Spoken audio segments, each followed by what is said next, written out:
Hi friends, welcome back to another episode of Generation Tech. My name is Alan. Ralph Mcquarrie was one of the most influential artists to work on the original trilogy. In many ways, he was just as important as Lucas was at creating how the Star Wars galaxy looked and worked. He was the one who translated many of George Lucas's ideas into visual masterpieces. Today we'll be looking at a selection of concept art made by Mcquarrie and the corresponding scenes that made it into the movie.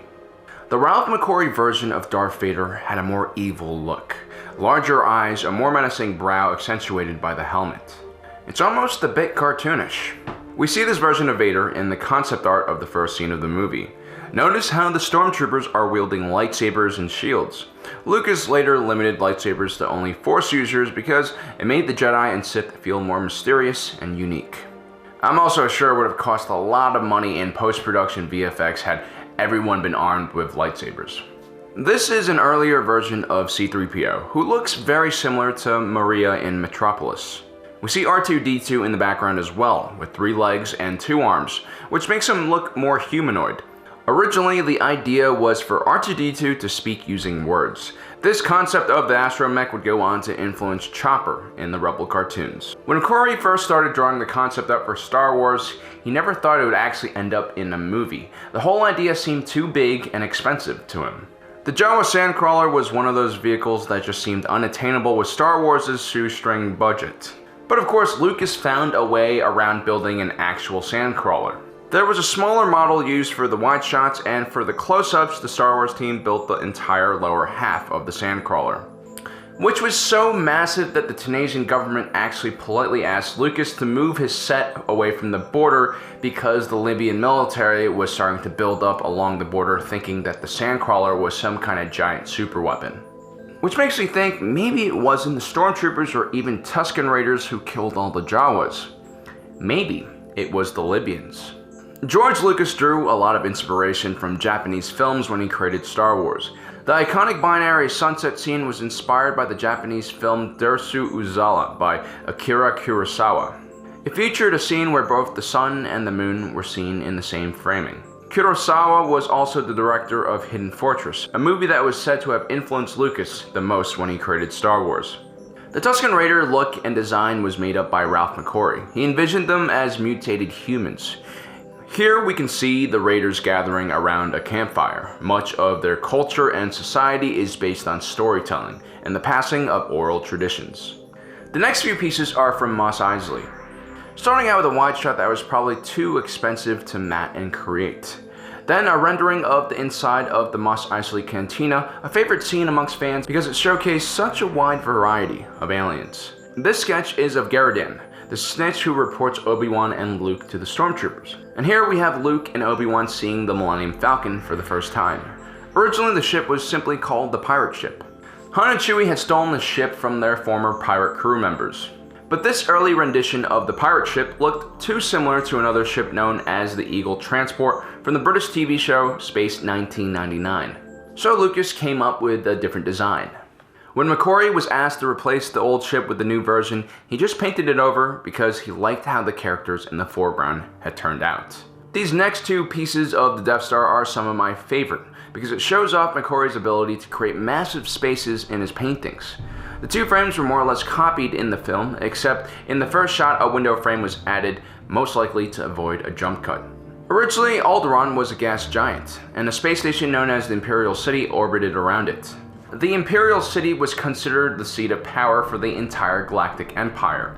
This concept was scrapped for the first movie and reused in Empire Strikes Back as Cloud City above the gas giant Bespin. The scenes that took place on the Imperial City was changed to the Death Star, and Han's pirate ship was replaced with the Millennium Falcon. Here we see some of the interior shots of the Imperial City, which are quite similar to the scenes from the Death Star. Notice that Chewbacca has black fur.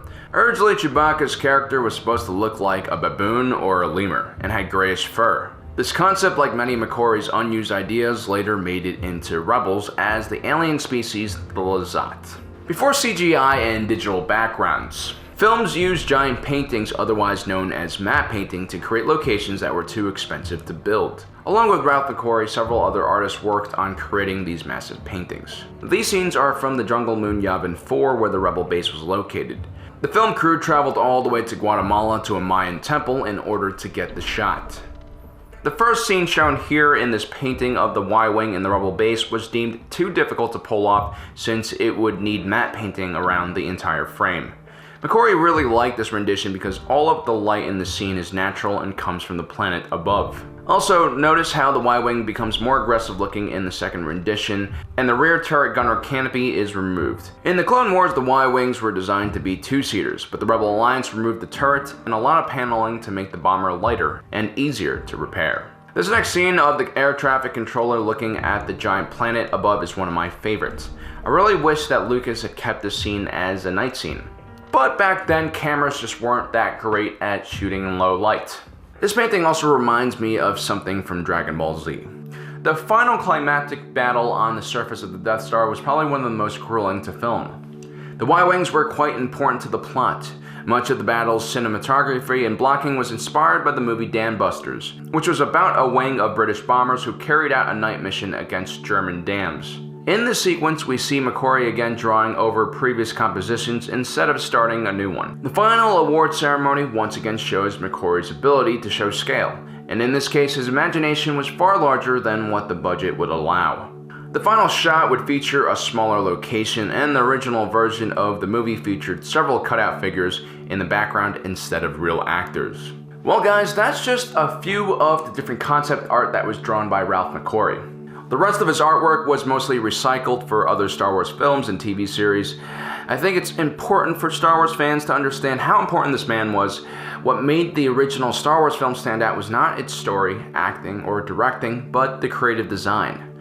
That raised the bar for what a sci-fi world should look like, and much of Star Wars' success is due to the artistic abilities of this man. Now, if you guys are interested in learning more about Ralph Mcquarrie, there is an 800-page book that has tons of high-quality prints of his artwork and his sketches.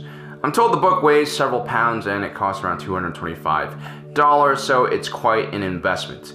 If you're interested, I'll link that book down below. So guys, let me know if you enjoyed this episode. If you did, we'll try to do the same thing with episode 5 and episode 6. So don't forget to subscribe and hit that notification button so you don't miss out on all that new great content. And special thanks to all you Patreon supporters out there. With your continued support, we're going to be able to create a 1,000-page book which has all of our scripts, ideas, photoshopped pictures in it. And I guarantee you it's going to weigh around 20 pounds and be able to stop an AK-47 round. Just joking. Well, thanks for joining us today. If you're watching this, you are Generation Tech.